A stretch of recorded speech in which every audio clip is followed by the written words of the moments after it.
Hey, welcome to Paul Mort Talk Shit. Today I'm talking shit with Luke John Harrison. Luke, welcome to the show. Hello, mate. I'm absolutely thrilled to be the first on, actually. Well, mate, here's the truth, you guys listening. Me and Luke have actually already done this once, but we had a little bit of a sabbatical. We had a sabbatical from the podcast, and then we went to drop it again, and I was like, oh, it was in this room where we're recording right now, before it was a kind of real podcast studio, and I thought, you know what? I'm not putting that old shit room back on. Luke's going to break the cherry of the Paul Mort Talk Shit studio. So I'm on it. Yeah, mate. I'm buzzing. I'm buzzing to get stuck in. Ready to pop it. Mate. We've already had a bit of a warm up on this. The last time we did this, actually, I didn't have any questions, and it was still a fucking blast. So It was. I'm not going to ask you to tell the listeners a little bit about yourself, because it's the world's worst fucking podcast question. So, but do tell us this. How did you end up doing what you do now when you used to be a fucking joiner? No. Plumber. Fucking hell. What a dick. I've actually got plumber wrote down there, but when I think of you, I always think of a joiner. There? Aye. Good I think I see you with I can see you with the overalls on, and Aye. But then I think about you unclogging a few pipes. Yeah, that. So how did you go from being a fucking plumber to doing what you do now? Like, first of all, how the fuck did a goth end up becoming a plumber? Because you are a goth, right? Yeah, absolutely, yes. I certainly was. I kind of still am in some way. I have noticed. Cut a long story short. I was a plumber with a local firm for 8 years. And then enough was enough. You get sick of your day job. You start hating the lifestyle. You start seeing there's no room for progression unless you want to be management. And everyone was just stressed out, fat dickheads mostly.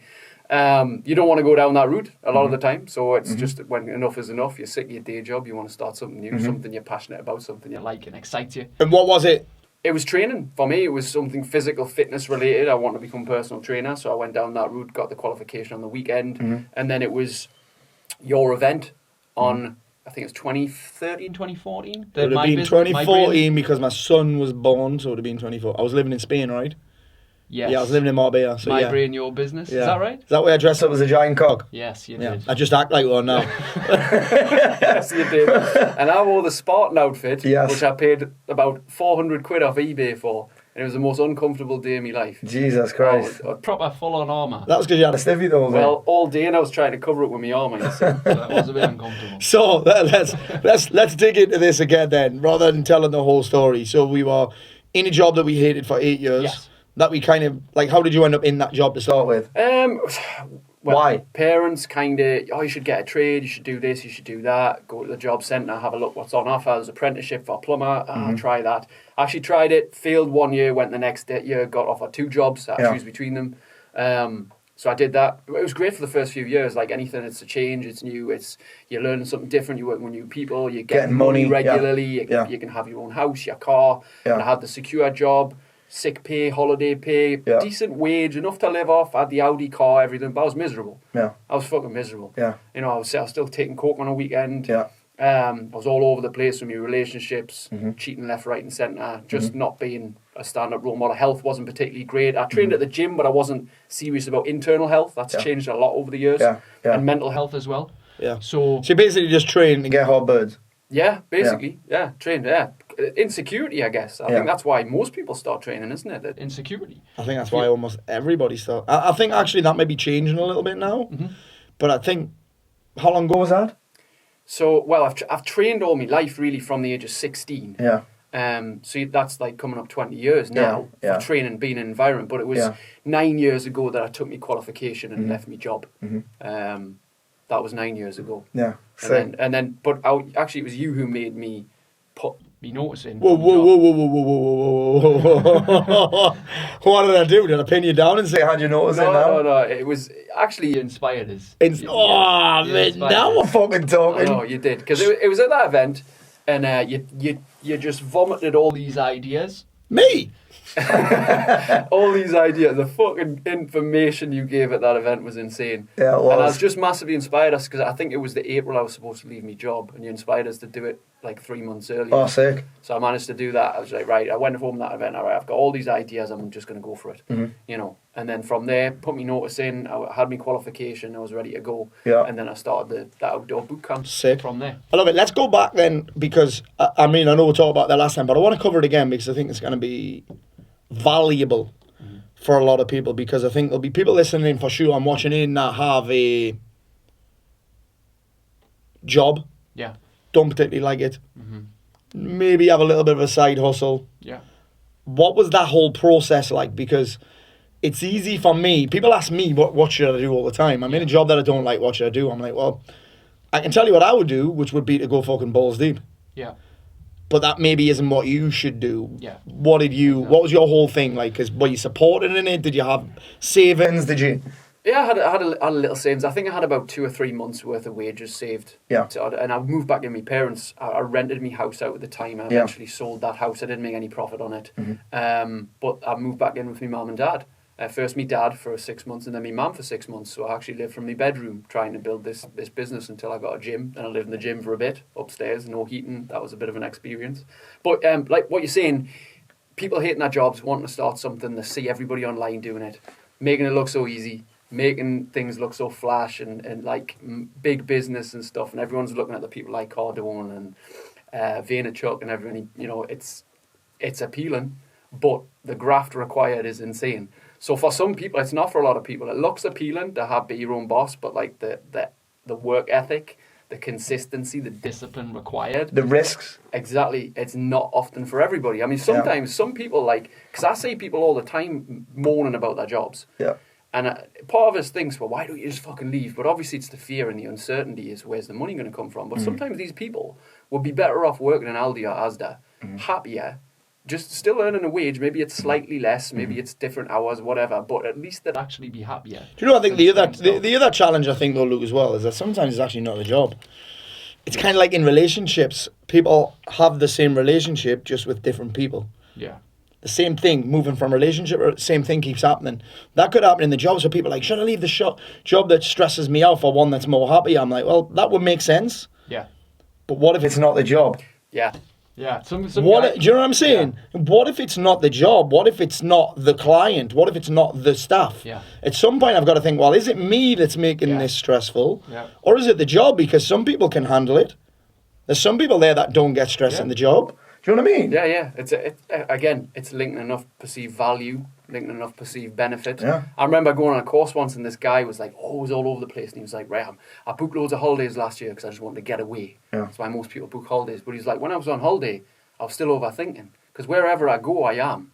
Like, I can't change that. Wherever I go, I am. It's still me there. Yeah. Like, I'm telling myself to fuck off because I'm still in the same mind. I'm in a different environment externally. Yeah. But internally, my environment's completely more or less the same. Yeah. I'm stimulated differently. I'm a little bit more relaxed. Oh, that's lovely. This is lovely. This is a new environment. Yeah. But inside, I'm still, well, what if this? Well, what if that? Well, what about this dickhead? Yeah. Well, what about that? They're not questioning their own beliefs Yeah. and their own shit inside their own head. So no matter where they go, they're still going to be the same person. Yeah, and I think that one thing that we do, and our mind's job is it'll always try and justify our emotional state, where we're at. It'll try and the job. Yeah. I'm stressed out because of the job. I'm like, well, what if it's not the job? Yeah. What if you quit this job for less money and you get just as stressed in a job that pays you less money? It's not the fucking job. Yes. It's your thoughts about the job. Yeah. And yeah, I understand that. Yeah. Some jobs are possibly carry more challenge than others. But the challenge-free job doesn't exist. Absolutely. Do you know what I mean? And stress is chosen, not given. Yeah. I've always I've had to remind myself of that so much. Yeah. About stress being chosen, not given. Like, we're always we might not feel like we're in control of our choices, but we're always choosing what we believe is best for us. Mm-hmm. Like, we know this. Mm-hmm. Me and you have talked about this a lot, and you talk about that frequently. Like, we're always choosing what we think's best for us. So we're choosing our own stress, because without that, like, some people would love to be less stressed, but a lot of people thrive on the go mentality, always being on the run, one job to the next, overwhelmed because without that, they wouldn't know what to do. Yeah. They're thriving on the chaos, aren't they? Yeah. Thriving in I thrive on a bit of chaos. I'm all right with that. Yeah. Like I think that most people who need more self-belief, they think they need more confidence, they just want to feel more certain. That's all. Again, this is why when people ask me for me advice about jobs and businesses and should I leave this relationship, I'm like, well, I don't know, because I am comfortable. I am certain that I can handle uncertainty. Yes. A lot of people crave certainty. It doesn't really exist anyway. That's the biggest fucking challenge. So we have to consider that again, that most stress comes from unmet expectations. Mm-hmm. And just moving jobs doesn't mean that your expectations are going to change. In fact, it might even get worse. Mm-hmm. You might think, well, I thought this job was going to be easier. And it's not, because you still have to deal with people. You still have to deal with your thoughts about people. You still have to deal with money. You still have to deal... You know what I mean? It's like I don't think just leaving the job is often the thing. However, you had savings. Yeah. What was your support network like? Because again, I just want to put myself in the shoes of people who are having this same discussion of where you were at 8 years ago, 9 years ago, where you're in a position where you don't like the job, you've got an idea, you really want to do it, you've got a bit of money, but then the other challenge is, oh, well, no one supports me. Yeah. People are questioning me. Mm-hmm. And then they don't do it because they then blame someone else. So what was that whole support network like for you? There's a few things that I want to answer to that. One is, I think, when you have that certain people saying that, maybe they're actually going off their previous experiences with you, thinking like, well, you fucking failed. You're full of shit. You're full of shit. You're full of shit, yes. It's like, us men, and I know it drives you crazy, like, how many people say one thing and do the other? Yes. We so infrequently do what we said we'd do, right? It's fucking Christmas, I'm getting back on it, I'm losing this weight, for example. That's why 96-7% of New Year's resolutions fail, because it's just repetition of things that they think are going to happen that they never follow up on. Mm-hmm. So if you're getting judgments from people who are looking at your previous results, they're just going to judge based upon what they know about you. Yeah. And I think sometimes, for me, I used to always respond with certainty. Even if I didn't feel it, they used to be like, well, what if this fails? I'm like, no, I'm going to make it happen. Yeah.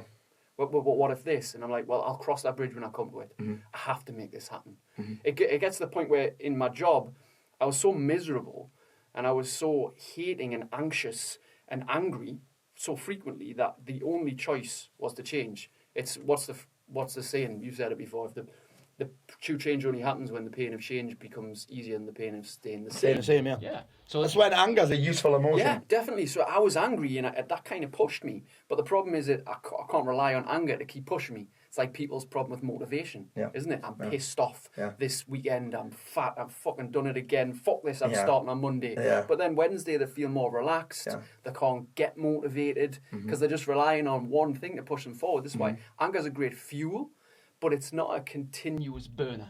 You know what? Keep you going. I watched something about this. Gets you started, doesn't it? But it doesn't. I watched this last night. You know, I was watching this thing. You know Joe Dispenza? I've heard of him. So Dr. Joe Dispenza, he's like with a lot of the new age guys. He's their man right now. Yeah.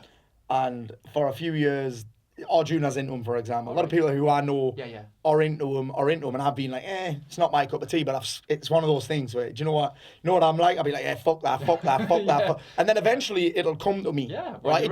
When I'm ready. So this Joe Dispenza thing I've been watching, he was talking about this with anger and kind of these stress hormones. It's like a turbo button on your car.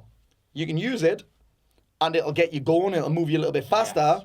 But eventually it'll fuck your car if you keep pressing it. It'll burn out of fuel very fucking quickly. Yeah. You can use it every now and again, but if you use it all the time, it'll fuck your engine. Yeah. So that's the great thing about anger sometimes, but it's a one of those on the scale of the matter of consciousness thing. Yeah. It would be you're trying to force it all of the time. Yeah. All the time. That's not a nice place to live. When you get to a place of where things are just flowing, it's kind of like I think this was your training last week. Your emotions are not so fleeting and falling. They're kind of in the middle. Yeah. They're appreciative of the positive and the negative, the ups and downs. They're more neutral. They're more loving. They're more caring. This is where when you self-care, when you look after yourself with more care and attention, you look after your appearance, your health, then it shows in your actions that you do. So you're not like pissed off all the time and high on anger or high on adrenaline, or you're not low and depressed all the time. It's kind of in the middle. That's where you flow. When you're forceful, it can be great to get started, but it'll never keep you going. And like you say, you'll just it's exhausting, man. It's fucking exhausting. It's exhausting because when you're forceful like that, when you're forceful in your own situation, that's when you try and force other people to. And again, that's why I asked the support question. and the support network question, did people support that decision? Because one of the things that I hear often is that, oh, well, my wife doesn't want me to do it. Yeah. I'll piss someone off if I do it. My mum said this. My missus said this. My missus is keep questioning me. And I'm like, well, of course she is. Like you said, you've proven so far that you're full of shit. Yeah. Why would she support you when you keep fucking letting her down? Yeah. Why would you support you when your previous results are fucking garbage, mate? Yeah. And the truth is, you don't need her fucking permission. Yeah. You're a grown man. Yeah. You don't need anyone's permission. I'm like, what would be different if she did support you? Well, I'd feel a little bit better. That would be it. Yeah. Well, why don't you demonstrate with your results? Instead of keep telling her what you're going to do, why don't you just fucking do it? Yeah. Women like certainty. Yes, absolutely. Well, that's that greatest need, isn't it? Men's greatest need, freedom. Yeah. Freedom and, you know, freedom to be on purpose. And so they want to be able to try things and do this and that. Whereas women, it must be certain, it must be fixed. Yeah. I think to add to that, when people don't support you, you have an opportunity to prove them wrong, which can be great fuel. Yeah. It's not congruent with continuing. I think it's a great starter. It's a great thing to get something done, but not to continue. And I think for me as well, to add to that personally, what I did is I was very careful on what you call it the palette. What I listened to, what I watched, what I was involved in, the people I hung around with. Obviously, I took a lot of cocaine, ecstasy. So some of those people had to be distanced from my life. Anybody that was, I'm going to use the word negative, was kind of a little bit distanced as well. Where the things that I watched and listened to, for example, I'd listen to a lot more motivational speakers, which helps. Yeah. You know, it's not a Do you know what's interesting about that, mate? I love that you've said that, because I'm always still wary of saying that word negative. I think the better way to put them would be that kind of scared. Yes. They're more scared than negative, I think. Yeah. So their initial reaction is always one that's based in fear. Yeah. Oh, well, I wouldn't do that. Well, why would you do that? What if this happens? Yeah. And I wouldn't do that. And this happened. Did you see what happened to him when he did it? Yeah. And what if it goes wrong? What if she doesn't say this? What if you lose all your money? What if it doesn't work out? So we often will class that. Well, they're negative. I'm like, well, no, the brain's wired that way. They're just scared. Yeah. They're just scared. Yeah. Yeah. Pessimism is easy. Pessimism is everywhere. Pessimism gets you significance and connection, but it pummels your progress ultimately. Yeah, and pessimism is also very difficult to spell. Yes. You want to try to take the cunt? Yes. Fucking hell. I'm thinking in my head now, can I spell it? No. Yeah. Thank fuck for that autocorrect. Do you know what? There was another one that I tried to type this week. The word calendar, mate. I couldn't fucking spell it. Calendar. I spelled it about 12 to. Which one? Honestly, is there an American spelling as well? Probably. So we distanced ourselves from pessimism. Yeah. We distanced ourselves from booze, coke, ease. What kind of support did we have? Family, mum and dad support you? Mostly, but there was always that, well, son, if it doesn't work out, you've got your trade to fall back on. Good. Well, that's good. That's good. But I think in my head, I had to make it work. So my response every time was, I'm going to make it work. I'm going to make it work. Even if there was that doubt, I was cementing that language. So eventually I believed it. Yes. You know, it's like, I have to make it work. Yeah. No, I'm going to make this work. Yeah. I'm going to make this work. I have to make this work. I think that, you know, the whole plan B thing, the whole having that having that thing to fall back on, actually isn't a bad thing, you know. Because I think sometimes when we make a decision, I think somebody that says, I have to make it work, I think that's amazing, because that's what I would do. Yeah. But I think for some people, it creates too much pressure for them. It creates a little bit too much urgency. They panic a little bit, they rush a little bit. Yes. And I'm like, dude, if you don't like it, if it doesn't work out, guess what? You can just fucking stop. Yeah. But not getting started, that's way worse than fucking stopping, mate. It's do you know what I mean? Yeah, it's what's the worst thing? You have to move back in Myanmar. Yeah, exactly, yeah. You know what I mean? That's you've done it before, you know. Exactly. For almost everybody, that's the worst that's going to happen. You have to swallow up a bit of pride. You can stop at any time. And you guys, you know this. I work with a lot of people that want to scale their business and grow their business, and they get a bit scared of it. And what if this and what if that? I'm like, well, the worst thing that's going to happen is you have to stop and slow down. Don't start it. Don't not start because of fear of what might happen. Yeah. Because what might happen is never that fucking bad. I think the biggest point to add to that would be that we, especially men, our egos are always in competition. 90% of the time. So huge. We see someone who's 10 times ahead of us and think, well, what's the fucking point? Or if my results are not here in the expected amount of time, then I'm not going to start. You know, when I was saying this before, like, competition is great But progress should just be the forefront of your mind. You got to also look at who you're competing with. I'm like, it's like me going into someone comparing themselves when they haven't even started yet to someone that's killing it. Yes. Is like me going into the gym to train jiu-jitsu and thinking I'm going to get a black belt in like a week. The reality is it's 20 years to get a black belt. Yeah. At least 10. Yeah. I know someone who got his black belt in 4 years, but that's an anomaly. Yeah. And I'm like, if I go in with that approach, like, I'm nowhere near a black belt level yet. I'm just going to get my first stripe. Yeah. I'm just going to show up to my first class. Yeah. And then my second class. Then I'm going to learn my next submission. And then I'm going to actually be able to compete, like finish a 5-minute round. Yeah. Which is fucking hard enough. With using that example, the biggest thing to be focusing on is just the showing up, right?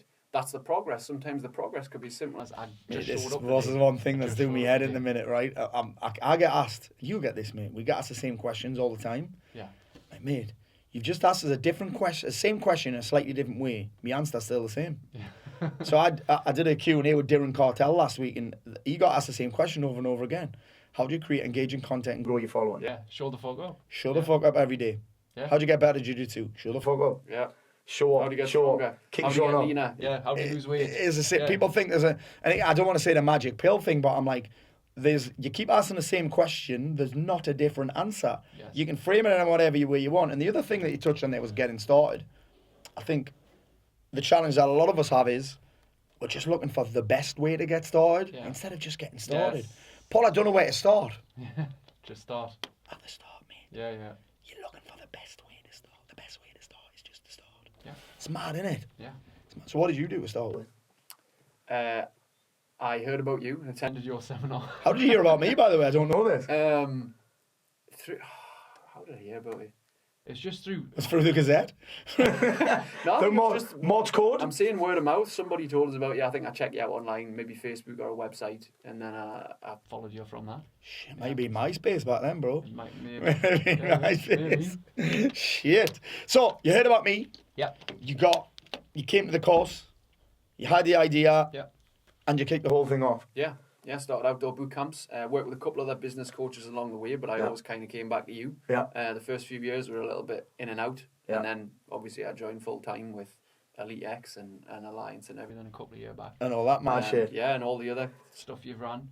So let's talk about a couple of things. And I've heard you talk about this loads of times, but I want other people to experience the Luke Harrison, the Luke Harrison story. So Luke was the guy that, in fact, I want to cover one thing first. Is that I get a lot of messages and Luke gets a lot of shit, right? So me and Luke have been working together for ages, right? You think about that, 8-9 years, and people are like, I get messages saying, who the fuck's this Luke John Harrison like? All the time. Who the fuck's this Luke John Harrison? He's just copying on what you're saying. I'm like, I should think by this point, I should hope that I had some kind of impact on him, and he is saying some of the things that I say because I'm fucking teaching him. Yeah. But what's that like for you? Yeah. It doesn't bother me in any way, really, because I've known you for 8-9 years. We're from the same town. We've got the same accent. We had the very similar background. You were in factory work construction. Then it became an entrepreneur. Yeah. Read the same books. Took the same gear. Sniffed the same gear. Probably from the same dealers. Yes. Probably went to the same bars. Yes. Shagged the same birds. No. Lesley's in the next room. Shut up. Yeah. But the content's going to be... Of course it is. It's going to be free. It's going to be so similar, and obviously it's going to cross over. We read the same books. We've coached with the same people. Yeah, been to the same events. Yeah, listen to the same podcasts. I thought you were going to say listen to the same music. They are thinking, fuck right off. Definitely not. They're definitely not. This is the same music, and sorry, no. Podcasts, audiobooks. Yeah, audiobooks, all that stuff, like, it's the same influence, isn't it? So it's going to come across as well. Yeah. And obviously some of your teachings, I'll take sections from that and I'll add my spin on it, just like you do. And like... That's exactly what I do. I was talking about this just before, like, Tony Robbins learned from Jim Rohn, and his stuff goes through Tony Robbins. Like, people forget that because he's the best. Like, obviously he's the first. No, he wasn't. Mm-hmm. Jim Rohn learned from, I think, Earl Schoff it was. He learned all this stuff from him. This is back, like, obviously in the 60s, 70s, and he would have learned from someone else. Yeah. The same stuff, it's just recycled, isn't it? We just grab the ideas, put our spin on it. It's going to come through. And then everyone else just after Robbins. There's before Robbins and after Robbins. Yes. And mate, you're right. And do you know what's funny? I was watching that. I've seen The Founder before, about the guy that kind of started McDonald's.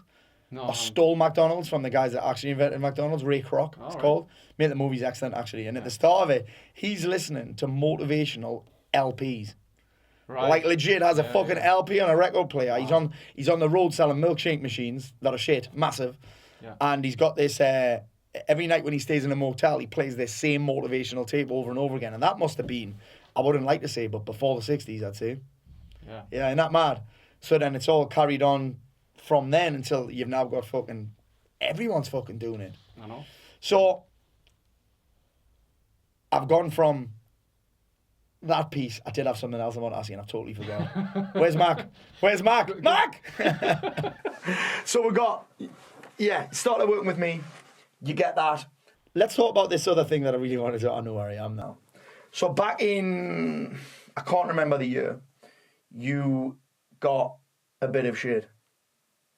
Oh yeah, we'll go on the front. Right, yeah, because I think it's useful for a lot of people, in particularly how you responded terrorist thing. Yeah, so 2015, I shot a video, one of my daily videos that I did at the time. I did a video every day, like I did over 1,000 days consecutively of the daily boom. I just called it that. Just a motivational, inspiring video every day on live, 5-10 minutes, whatever, talking about subjects. Random motivation, training, exercise, and this particular one was after the terrorist attacks in Tunisia of 2015, I think it was. It was all about my ex at the time, her sister, I believe it was in the hotel next to it as it was going on. So she came back and she explained, like, everyone was running, it was chaos, it was this, that, and the other. Yeah, it was quite shocking. And so a few days later, I was thinking, what if? Like, in some mad situation, you had to run for your life to save your life, like. And I was thinking, a lot of people wouldn't be able to do that, like, because we're in an epidemic of ill health, physical ailments, we're in an obesity epidemic. People couldn't run to save their life a lot of the time. Well, it's like fucking Wall-E. Seen the movie Wall-E before? Yes, when in the electric chairs. Yeah. I went to Tenerife a couple of years ago, and there was just, I couldn't believe how many people on them fucking scooter things. Yeah. God bless them. Yeah. That is... Yeah, it's sad. Yeah, it's sad, because that's what's happening in society and around the world now, is that it's common to be fat. But it's not your fault. No, well... You got people suing fucking McDonald's. Yeah.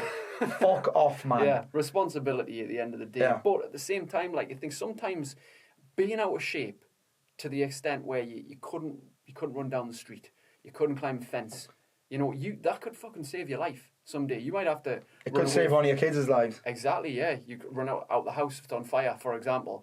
Running away from a dog that's chasing you and your kids or whatever. Yeah. Like, I don't know, something. But there's been situations, look at soldiers. Like, why do they have to be in prime physical shape to save their fucking life? Obviously, we're not in a war zone or anything day-to-day life, thankfully. But anyway, I made this video about what if you could get it, what if you being out of shape would be...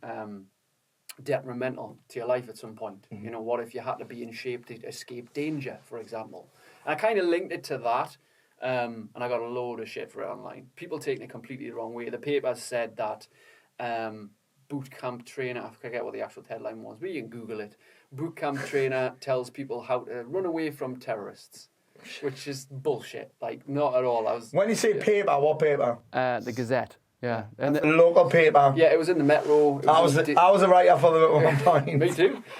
Daily Mail online. It was in loads of online articles. I got a couple of radio interviews off it as well. Yeah. People like asking me opinion. I says, look, didn't mean to cause any offence here, but you've taken this completely the wrong way. Yeah. You think the headline was something along the lines of personal trainer tells people how to get fit so they can run away from terrorists or run away from bullets or whatever, which is fucking stupid. Jesus Christ. But anyway, they ran with it. My face on the front page of the Gazette, 40,000 copies locally, bearing in mind I'm a local business, for all the wrong reasons, right?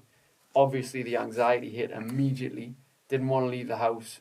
A massive hate thing online with obviously the comments and the threads. And whilst there was so many people saying, like, my mates were texting us, have you seen this comment, have you seen that? I didn't want to see it. But in amongst it, there was also people like, there was a former soldier getting in on it saying, actually, the lad's got a point. Me being in shape has saved my life more times than not. You want to consider that being overweight, out of shape, not able to run down the block could cost you your life at one point. Well, legit, without even the threat, obesity's killing people. Heart attack, Quite literally. All of them stroke, things. Cancer. Yeah. Yeah, everything. COVID, exactly. COVID. Number one contributor, yeah. Huge. So being out of the point was, but you know what was quite insensitive was the timing of it. Yes. I admit that. The timing was too close Yeah. to the event. However, the message I still fucking stand by. Yeah. You need to get in shape, mate, otherwise you could fucking die. Yeah. If you don't fucking sort your life out, you could have a heart attack in the next 5 years and your kids will be left without a fucking dad. Mm-hmm. And that's my point always. Like, your health fucking matters. This comes from a 35-year-old adult. There's some people twice my age and still not thinking about their health. And I'm like, I want to get better and healthier as I age. You know, it's about longevity now. It's about how I feel, not necessarily how I look. Train for sanity, not vanity. Get healthy for sanity, not vanity. Get healthy for yourself or your family. You know, so that was the ultimate message. So after that, obviously, there was a lot of people sent us shitty messages, emails. Like what? There was one that just had a woofu email application form. And it came through my email and they'd actually gone to the extent of, you know, if you've put your name, address, number, comments, answer this question, it just said, cunt, cunt, cunt, cunt, cunt, cunt. They'd actually gone to the extent of repeating the word cunt on every line. It could have been James Smith filled that fucker in. Jesus, Smith, you listening? Was this you cunt? Yeah, literally. And sent us that, so I just had about 40 cunts in my inbox. And then a few more emails, I'm deeply offended, you should be ashamed of yourself, all the rest. You know? And what's going on with your business at this point? Like, a few people left, a few clients left, but then there was a few people messaged and said, actually, I agree. Yeah. But you focus on the negative, don't you? You focus on what's going wrong, what people are saying about you. Yeah. That's hard to deal with, and especially because I was in like the first year or so, maybe 2 years of my business, and I'm like, my business is fucked. I want to go down. Everyone hates us. Yeah. How am I going to recover from this? Yeah. What have I done? So I issued like an apology video saying, look, I'm sorry if I offended anyone. However, you took it the wrong way. This is what I meant. And I stand by the story. Look, you got to get in shape for your health. You got to get healthy so that you don't fucking die. And one day it might save your life. There's people that just don't want to hear that full stop. Yeah. I agree, I talk about mental health needs physical support and people still get offended. Hugely. You know what I mean? Hugely. Some people just don't want to hear the fucking truth. Yeah. Absolutely, Or if I anything agree. that doesn't fit their narrative offends them. Yeah. It's a madness. I totally agree. So, that was that a quick recovery from that, or was it something that went on for months, or? Well, the news is the news, and then people are obsessed with something else that's wrong a few days later, aren't they? But obviously, people several times for months after was when I put a video up. Wasn't that guy who was in the paper talking about terrorists? Yeah. Lol, you know? Yeah. Like, just little... Awesome. Well, mate, just anyone that types lol on anything's a cunt. Full stop. I'd be like, yeah, you can say anything you want. If you add the word lol at the end, Yeah. Ha man, it's ha ha. it is ha Yeah, ha. it's ha yeah. ha. Or yeah. you at least use a fucking emoji. Yeah. Yeah. But so, yeah, it was kind of, I'd say probably a couple of months of things calming down. But as time went on, you know, I was just aware of my timing of things. And I kept the videos going. Yeah. The day after, I was like, I can't stop my consistency with these videos. Yeah. I have to keep going. Because it was like video 235 or something like that. I don't know what, but I was said to myself, I'm going to do 1,000 daily videos, and I did them. And it was in the middle, so that was a major hurdle to think, should I just stop putting them out? Well, that would have been an easy option, right? Yes. So I just kept doing them, and I just kept giving value, giving content, just pouring from my heart, you know. And along the way, built a good following, built a business off the back of it, just kept going, consistency. That was a big setback, but obviously a recovery that just came from, right, I'm just going to get back on it. Yeah. I've got to just keep going. Yeah. Got to just keep going. So, I want to kind of hit rewind for a second because it's one of my questions that's on here.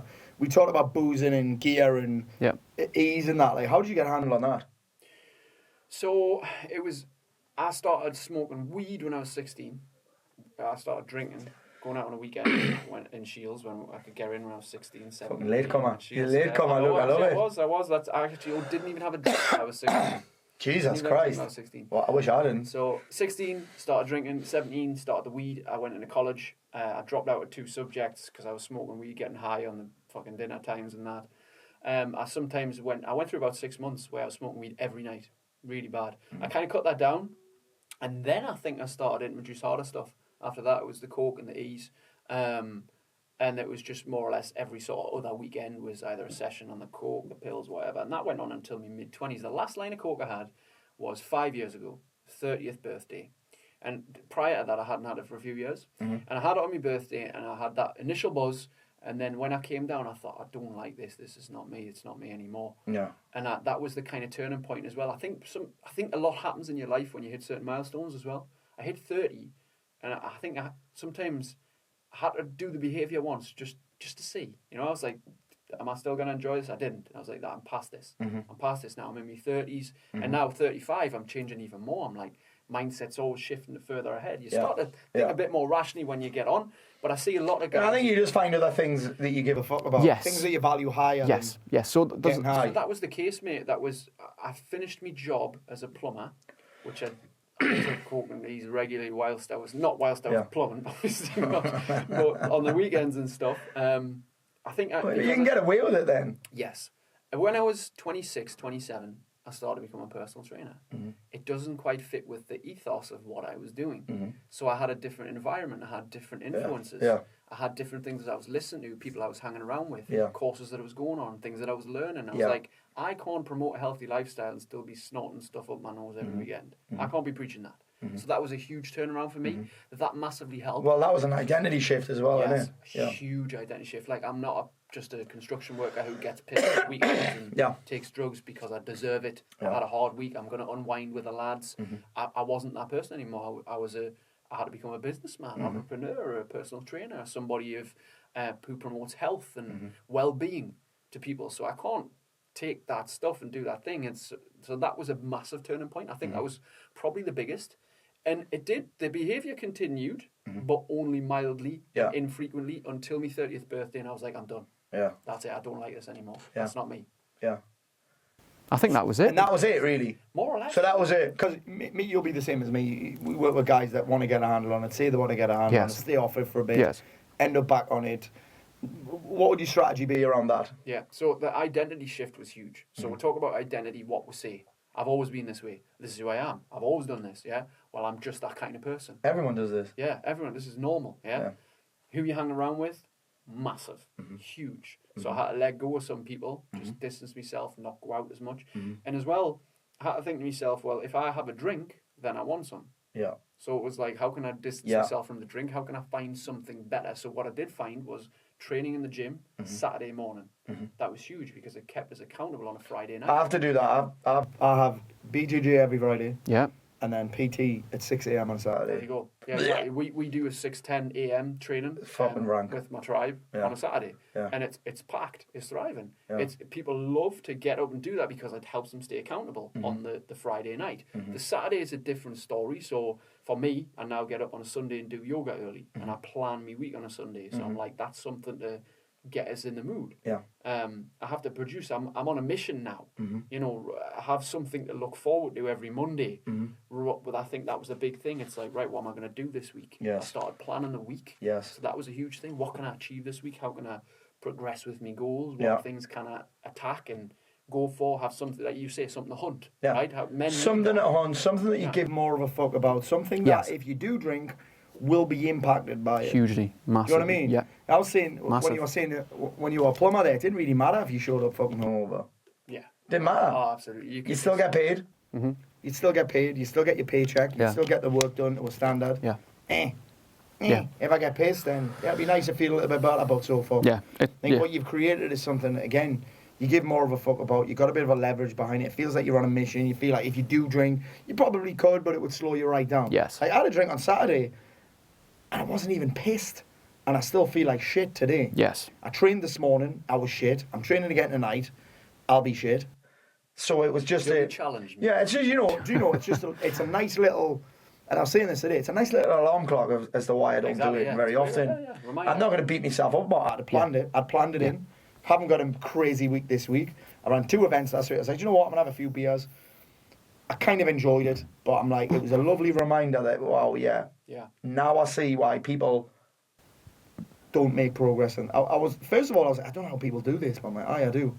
I know how people do it. They just fucking survive. Yeah. But now I can see why people do it and then can't make progress because they haven't got enough energy. Yeah. They haven't got enough energy to do it. You know what I mean? I haven't got anything else that they give more of a fuck about than just getting wasted. And it's not sad, but I can see now, again, another reminder, another little alarm clock for me that you can't have a life where you've got a mission and want to make progress and get fucked up at the same time. Yeah. It's like you got to realise that you're poisoning your body. Yeah, yeah. And you're not creating enough excitement outside of that behaviour. I think that's huge as well. This is lockdown last year. I remember I drank 2 weeks in a row. And that's when I realised that, was that even last year? I can't remember. When the fuck did this whole thing fucking start? Yes, it was 2020. last year, yeah, March. 2020. May 2020. It started March. In May, I drank 2 weeks in a row and I felt like fucking shit. I had a big beard, long fucking hair. I got fat. And I was like, wow, I saw myself in a video. I was like, wow, I need to get a handle on this. I felt like shit. Yeah. And then I just figured out the reason I'm doing it on a Friday is because I've got nothing else to look forward to. Before that, we'd go bowling, we'd go rock climbing, we'd go cinema, we'd go and do shit on a Friday. Yeah. I'd have jiu-jitsu on a Saturday morning, then it was gone. Yeah. And I didn't replace it. Mm-hmm. So that's a big deal for people. Yeah. One question that I've got here. On this journey of, and again, this is, the guys listening will be listening to my podcast regularly. What's the thing that you've learned from me that's had the biggest impact? Or you've learned from what I teach, what I share that's had the biggest impact? Oh man, that's huge. There's probably too many to mention. I think This will be one of those things that if I asked you again next week, it will be a different answer. Yeah, it might be different. Yeah. I'm like this for books. What's your favourite book? And actually, what's your top 10 books? It'll change every week. Yeah. What's your favourite film? Change every week. I think maybe, if I'm put on the spot here, there's too many to mention, but one thing that I think is huge is the how do you feel out of 10? Rate your energy out of 10 question. If it's any less than an 8, you shouldn't be making many decisions. Yes. Many important decisions, I should say. Yes. Yeah, if it's under an 8, what can you do to get it to an 8? As your state, your energy, you're on point. I think that's probably been huge for me. Yeah. And also the handling of emotions. You know, dealing with changing your perspective, dealing with things easier. Yeah. The power in questions, steering the mind. I think probably questions of the steering wheel of the mind is the one that always sticks in my head. I made a little note yesterday. I don't even know if it's in this journal that I've got in front of me, but it was something along the lines of, when we ask a question, we kind of give our brain permission to do what it's best at. Yeah. Which is answer fucking questions. That's what it is, the problem-solving tool. For me, even for me learning that was life-changing. I didn't even realise how powerful it was. You think about that, I've been doing that since. I mean, we've been answering our own questions forever. Yeah. But usually the disempowering questions, what's wrong with me? Yes. Why am I so broken? Why is it so different for me? Why is it always happening to me? Yeah. We're doing that anyway, but it was only last year where I really started thinking about how powerful questions were. But if I think about it, my transformation started in 2014. Byron Katie was a huge part of that. That's all based on questions. Yeah, questions. All of it. Yeah. Do you know what I mean? It's a real interesting thing. Yeah. So come at me with what are some of the most powerful questions that you like then. Come at me with some more. Because I know you'll have added your own to this mix. Yeah. What are some of the questions that you ask yourself on a daily basis? If I get one thing done today, what would be the one thing that would make the biggest contributor to my happiness by the end of the day? Yes, nice. That's a great question. I also like that question is if we're having this conversation in 6 weeks, what would have to happen? What would you have to see?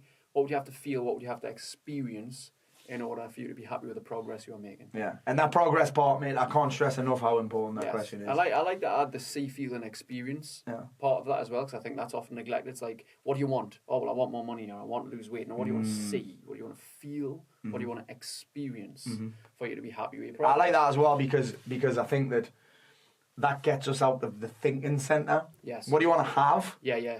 What do you want to have happen? That's often the thinking centre. Yes. But when you start talking about feelings and seeing and that comes from the feeling centre, which probably means that you'll come up with better answers. Yeah.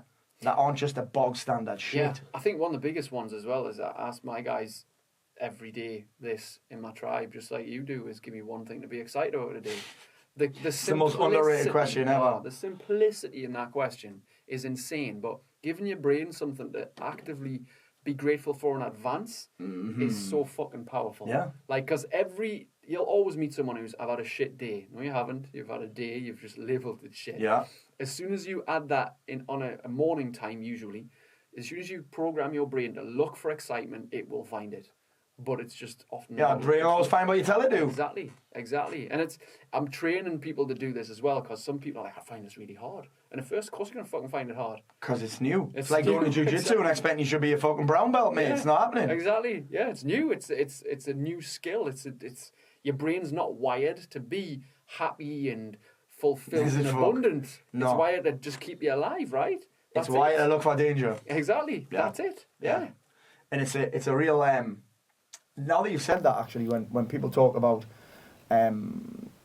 one of the reasons why people end up suicidal is because they can't see a compelling future. And training your mind to be excited about something is how to just train your mind to constantly have a compelling future. Yes. And it's one of the... Sometimes I'll get someone saying, well, I've got nothing to be... What do you do when you've got nothing to be excited about? Fucking invent something. Make something up. Yeah. Because I'm allowed to. Yeah. Because it's my life. It's my life. Nobody can tell me what to be excited about. Yeah. If I look at my schedule and I'm like, oh, I've got nothing to be excited about today, then guess what I do? I put something in. Mm-hmm. That's legit. That is legit right there. How simple creating an exciting life is just fucking giving yourself permission. That's the problem for most people with... And people talk to me about happiness all the time. Oh, I'm like, happiness is nothing but the result of thinking happy thoughts. That sounds ridiculous and cheesy and happy clappy and, let's face it, American. But quite literally, you feel happy when you think happy thoughts. Yeah. Done. Right? The problem is with most people that don't allow themselves permission to think happy thoughts until all their ducks are lined up. Yeah. I'm like, you can feel happy like that. Like, if you're listening right now, I said, what's one thing in your life that you could feel happy about? What's one person who you could feel happy about being in your life? Yeah. What's one thing that's happened in your past that you could feel happy about? What's one thing that in the future, that if you make it happen, you can feel happy on demand? Yeah.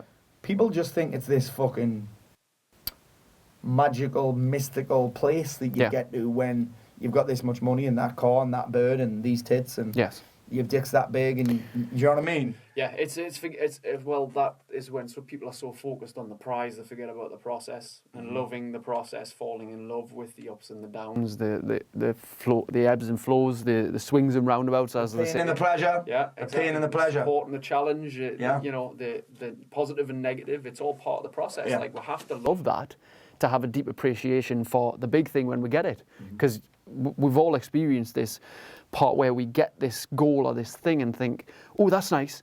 Is that it? What's next? What's next? Happens every time I get a car. Yeah. I get a car and I'm like, oh, this time, honestly, there'll be no water bottles and empty protein shakers as stinking in this one. There'll be no fucking McDonald's.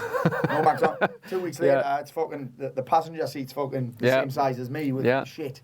Yeah, it's mad. Yeah, when people, again, if you can't appreciate the little things, you'll never appreciate the big things. Yeah. I find that to be such a great reminder. So in my journal, every night I'm writing 3 to 5 wins. I like to call it the 5 to thrive. I find 5 every night to go to bed a little bit more relaxed. It makes you look harder as well. Exactly, a little bit more certain. It's a confidence builder as well. As people forget this, they want more confidence to do whatever they want to do. Confidence comes from proof. Proof, it's just the brain saying, am I confident enough to do this? Can I get more certainty in proof? Well, actually, if I've had 5 wins today, that's a confident approach to say, actually, I'm creating some certainty in my life. I'm cultivating confidence. Yeah, cultivating. I love that word. It's a nice word, isn't it? Yeah, it's like, I feel like crafting things, like mystical. I'm making up a potion. He's in fucking World of Warcraft right now. I love it. The fucking wizard. Yeah. The wizard. So we're cultivating confidence. And this is something that I teach in my book. And my book's £8. I teach you, write down 3 wins every night. And here's some of the feedback. You'll get this as well. Oh, I can't think of anything. And mine seems small compared to yours. I'm like, oh, why the fuck are you comparing yours to mine? Yeah. Your dick's bigger than mine. I'm not complaining much. You know what I mean? You know what I'm saying? You've got 2 pecs, mate. I've only got 1. Yeah. So, but it's a, and again, that's a case of sometimes just not being willing to look hard enough, or some people still get, it's the same with the excitement. I've got nothing to be excited about. Oh, I've had no wins today. Sometimes that's just down to that level of training and to see a little bit of a secondary benefit in staying the same. Yeah, of course. Some people are like, well, if I've got nothing to get excited about, then I might get some attention. miserable company. I might get something to complain about. I'm not even kidding. When people say to me, Paul, why can't I change? I want to change. I hate my life. I'm like, because you get something from staying the same. Yeah. You get something. You get attention. You get to complain about being busy. You get affection. You get significance. You get certainty, because at least if I'm shit, I know it's shit. Yes. It's a real interesting thing. Absolutely. Yeah. Mate, I've got so many more things I want to talk about. I feel like I veered off track.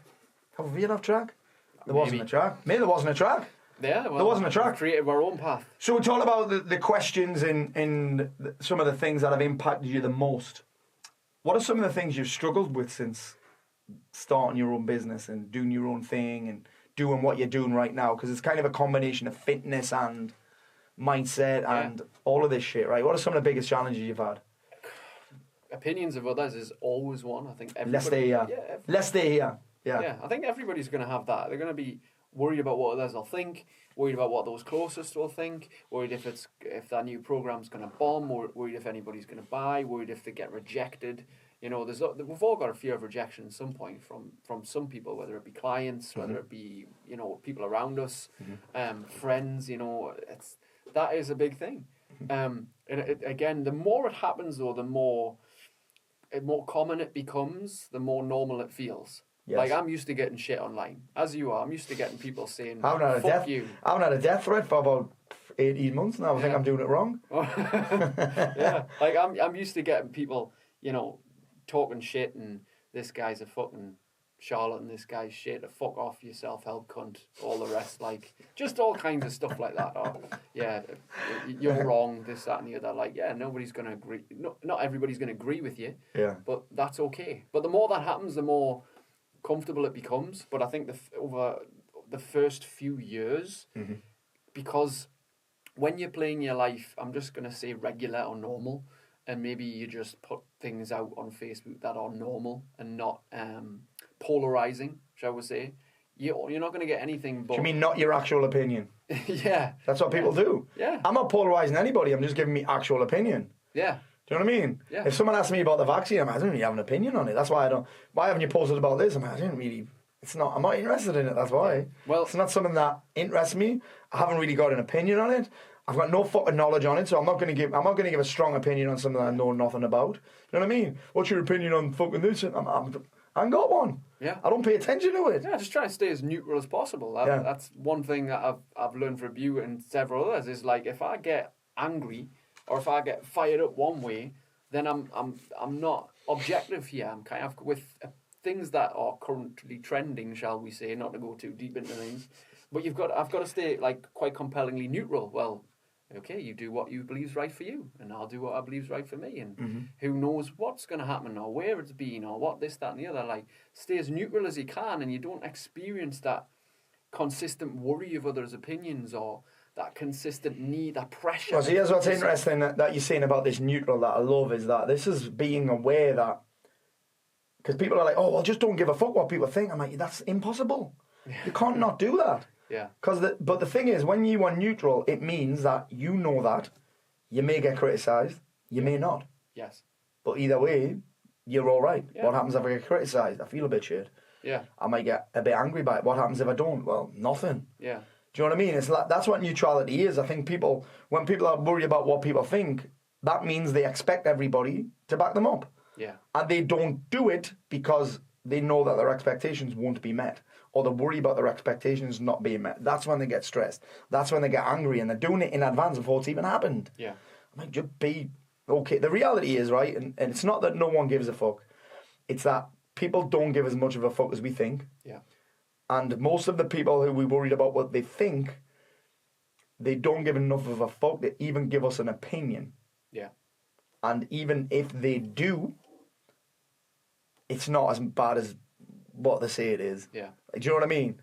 I know when I do this, when I do my live show, there'll be people there, my friends. Some of them may get offended by what I'm going to say, because I'm going to talk about the WhatsApp group and the betting and the boozing and the sniffing and the Big Barry and the porn revenge tapes. That's all that's in my WhatsApp group. Yeah. I'll talk about it. If they get offended by it, that's okay. Yeah. If they get upset with me, that's okay. I'm not going to tell the truth. Mm-hmm.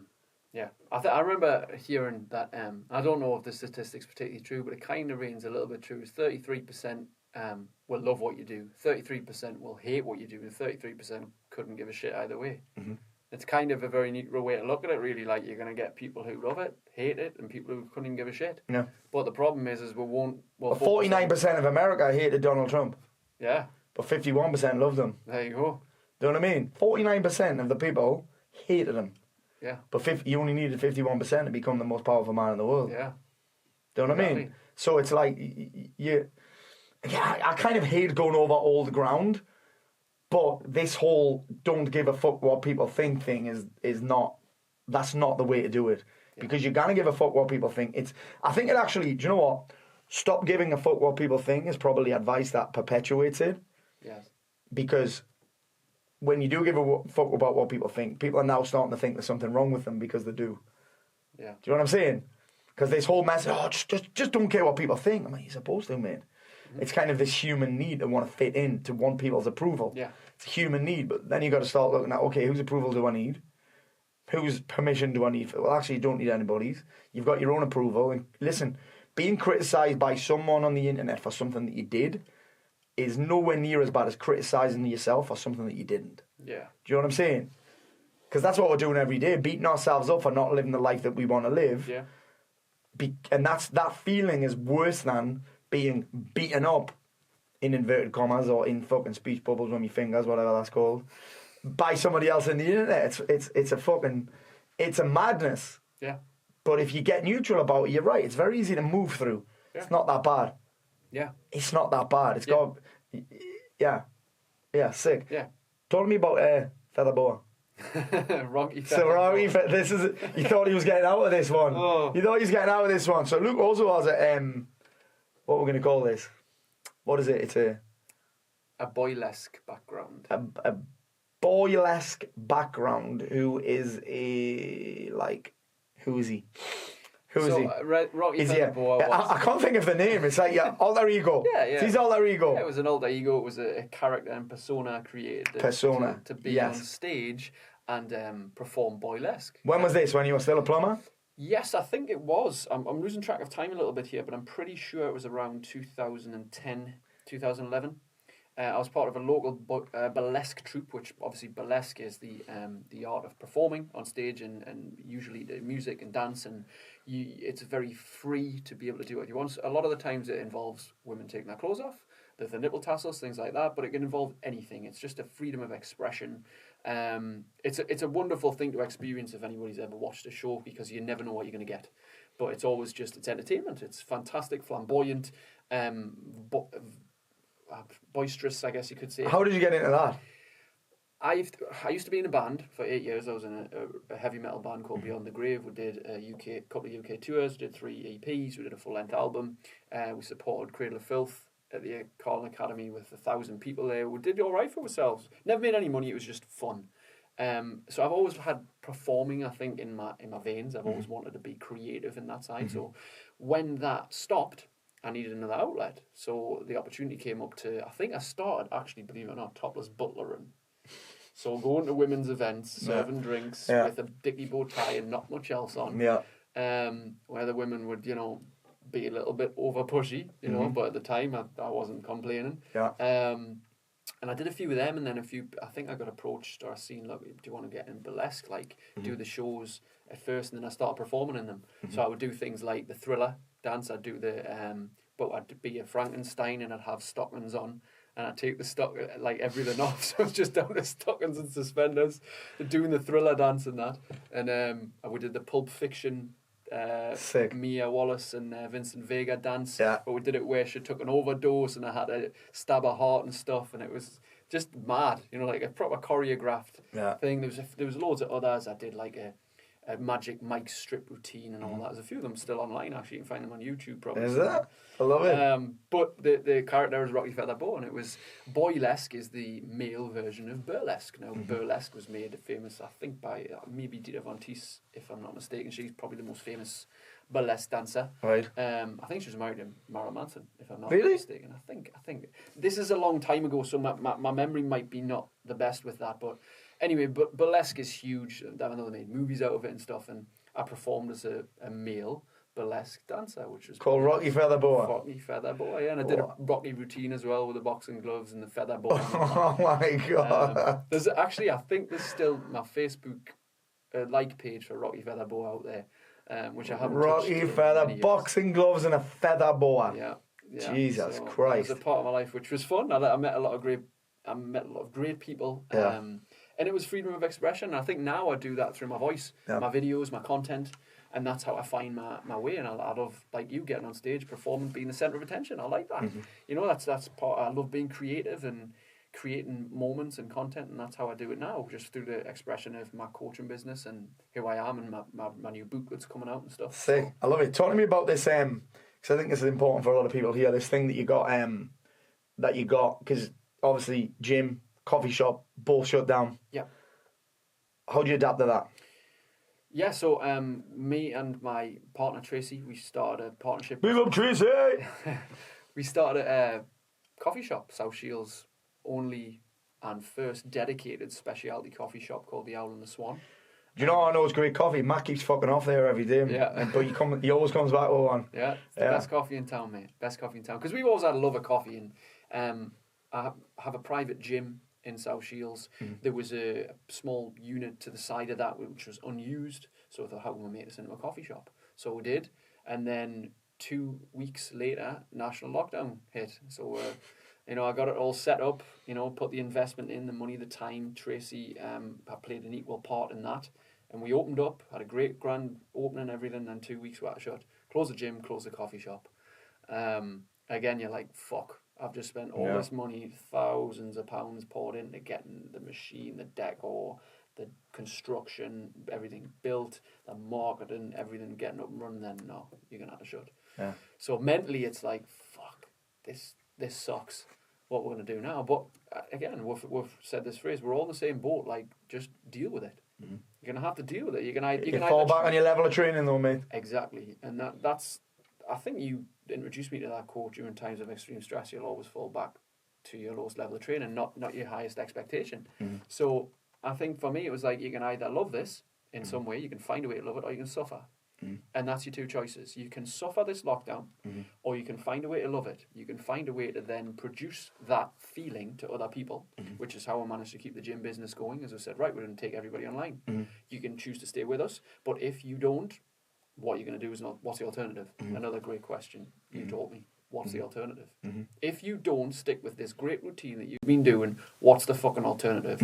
Get fat, get sick, get miserable like everybody else, sit on your ass, watch Netflix, eat pizza, and just get pissed. Heavier. Get pissed in the garden. Get pissed in the garden, yeah. And that's what most people do. But thankfully, we managed 70% of our guys stayed on with us in the gym. Coffee shop had to close. It just is what it is. Yeah. Nothing we do about that. We're brand new. Didn't have a But you ended up coming up with even something new, right? Yeah. We did. You made it less about the fitness, kind of. Yeah. That's what I see, anyway. Yeah. So we trained 6 days a week on Zoom. We started that. Well, that's still actually happening now, as well as in the gym as well.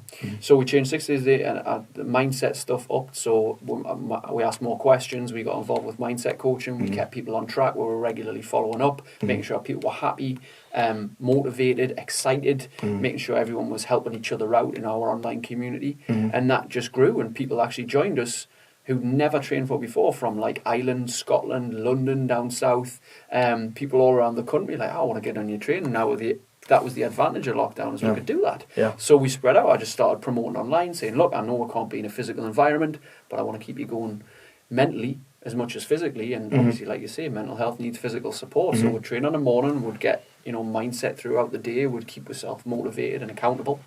And we'd create a little bit of an online community and a little bit more of a experience within our program, which has brought on, even though we're allowed to open the gym back up, things still go on online as well. See, and I don't talk about this enough because it kind of gets, it don't get overdone. I like to bring something different to the table. But how important is your morning ritual, your morning routine, your morning setup? For me, it's key, mate. Routine is key. Like, that is a phrase that everyone throws around, and it really is. And we've all got a routine. People say, I don't have a routine. You fucking do. You just have one that's not very useful to you. It's not very. And you're doing it fucking sleeping awake. Yeah, you're not doing it consciously. And most of us are doing our routines unconsciously. Like, my morning routine is 6 mornings a week. Sunday I have a little bit more of a lie-in, but we me and Tracy get up at I set my alarm 4:45, and now I get up at 5. So I have a 15-minute rest period. 5 o'clock, make the coffee, sit with the cats, listen to motivational words. Now I've listened to YouTube motivational speaking for the past 10 years, almost every single morning, because I know what I let in my ears. Yep. I don't watch it, I just listen. Yeah. But that's it's just on. Right? It's just on. And I'm picking it up. I'm hearing it. It's a great reminder. It's a reminder. It's a reminder. It's like most people have the news on in the background. Yes. GMTV, fucking Good Morning Britain. I stopped watching the news 10 years ago at least. I've got no fucking idea what's going on. Yeah. If it's important enough, someone will tell us. Yeah. And so I've stopped watching the news completely. I don't scroll through Facebook in the morning. I don't check emails. That's the first thing that people do. They don't even know they're doing it. Check their phone. They're in somebody else's fucking business. Yeah. Reading about someone complaining. Yeah. Reading about some online hate, reading about something shut down. And your brain on a morning is vulnerable. Like it's not operating at a consistent cycle that it would be 2 hours later. It's starting. You're emotional on a morning. You're more tired. You're more prone to overreacting. So the slightest thing will trigger you on a morning. I don't care how fucking zen you are. Like if you wake up tired, like most people do, you need to get that brain in a state where it's able to handle stuff. So conscious effort needs to go in play there. So for me, those words, I know that I'm going to hear one thing that's a reminder for the day. Yeah. And it's everybody, all different kinds of speakers. Just motivation. Yeah. It's just words. I just want words in my ears on a morning that will help me go forward. Yeah. Because if they're not there, I'll create something else. Yeah, it's what you're doing. You're programming yourself in the morning. Yes. It's exactly what I'm doing. I'm pre-programming. And now that's not an effort anymore because that's my routine. Again, repetition is the mother of all skill, as we know. So that repetition eventually became a habit. Now, if I don't do that, I'm out routine. That's my routine. So, and then I'll breathe. I'll do my state app, or I'll do some Wim Hof breathing for 10, 15 minutes, and I'll cold shower it 2 minutes. And then I'll go and coach. And by 6 o'clock, I'm like, fucking come on, people. Yeah. And then I am the guys who train me on the morning, I am their morning routine. Yeah. So I'm their positive voice, I'm their positive influence, I'm their energy, I'm their impact on a morning. So I've got to be in a state myself. I can't just get up and go there. I have to put myself in that state. And then I've got the opportunity to put other people in that state. So that is critical for me, mate. Yeah. It's critical. And like, the Sunday is the only day that I don't do that, where we get up and we chill, but I plan. Yeah. This way I get my creative brain. I'm Sunday morning. Most people just want to sit and do nothing, but I think that hour. Yeah, I love planning, that. I love the Sunday morning. Yes, love it, because it's just getting your brain right. What's went well? What hasn't? What do I need to do next week? Write it in. Gratitude, grateful in advance, backtracking. And doing it together. What have I done well? What have I done well? What have I got to look forward to this week? How can I make progress on my vision? It blows me mind that people aren't doing this, and then they're wondering why they're anxious and depressed. And they're not getting anywhere. All it is a fucking pen and piece of paper. They're going 90 miles an hour to nowhere. Yeah. Because they're not willing to take 30, 60, 90, even 2 hours. Yeah. You got to slow down to speed up. To just slow down, slow down to speed up. Just have a look, where am I at in my life? Where so many people lost and stuck in a rut and going nowhere and going round in circles. But they're trying to fucking do everything in their head. Yeah. It's a madness. Yeah, if it's not visible, you'll forget. Yeah. That's another one you taught me. If it's not visible, you'll forget. And it's huge. It's like this, right? This water bottle, if it wasn't here, I'd forget to drink water. And I'd probably forget to drink water over the next few hours. Yeah. So by the time I was thirsty, I've gone too far. Yeah. So it's that constant reminder. If I need something visible to remind me. Yeah, me too. All the time. Like, I have a water bottle. I have a big copper water bottle in my field of vision all the time to remind me I need to stay hydrated. Like, that's a basic necessity for everybody, especially if you're out of shape and in health. Yeah. Even somebody healthy still needs to do the healthy stuff. Yeah, if it's not a habit. Yes. So it's not a habit. The visible thing, though, is huge, because this here, now I'm drinking it. So we need to bear in mind that if things like our goals and whatever we want to achieve is not visible in some form, like a planner or a journal or a diary or whatever, or reminders on your phone. Reminders on the phone, yeah. It's constant, even audio reminders from Alexa or whatever, alarms. Yeah. We're going to forget. Huge. We're going to forget. Yeah. And I think that, what's it, this is mad. Talking about a podcast, I travelled the other week and I listened to Ramsey's podcast. And he was talking about that if he's on a meeting, he's like on meetings with like producers for fucking BBC and that. And he said, you can't sit on a meeting and not, he had a back scratcher on the table and he couldn't get through the meat. If there's a back scratch in front of him, he's going to use it. Yeah. And his lass was going off it with him. She was like, so if that means if I see a toilet roll, I need to go and have a shit, does it? So it's mad that you said that. All right, Luke, listen, we're at the end of our time here. I've had a fucking blast with you, mate. Blast. Thank you so much for coming back on. Where can the listeners, the watchers, I don't even know, I'm looking straight in the camera. I'm looking down your eyes. I love you. Thank you for tuning in. If you could hit the bell for notifications and subscribe, that would be amazing. If you're on Spotify, Apple Podcasts, don't forget to hit subscribe, hit review, leave me nasty comments if you like. I fucking love them. I might even read one out on air. Luke Harrison, where can everyone find out more about what you do? They can get a free copy of my audiobook at Overthinking. I love that you're looking over there, but he's looking over there. I am. I'm looking right at that camera. Overthinkingaudio.com. That's my first audiobook. There's another one coming out shortly. I'm writing my second book, which will be out within the next few months. What we're calling it? Supercharged. I thought you were going to say Super Dick for some reason. Super Dick! We're calling it Supercharged. I love it. Supercharged, yeah. I love it. Amazing.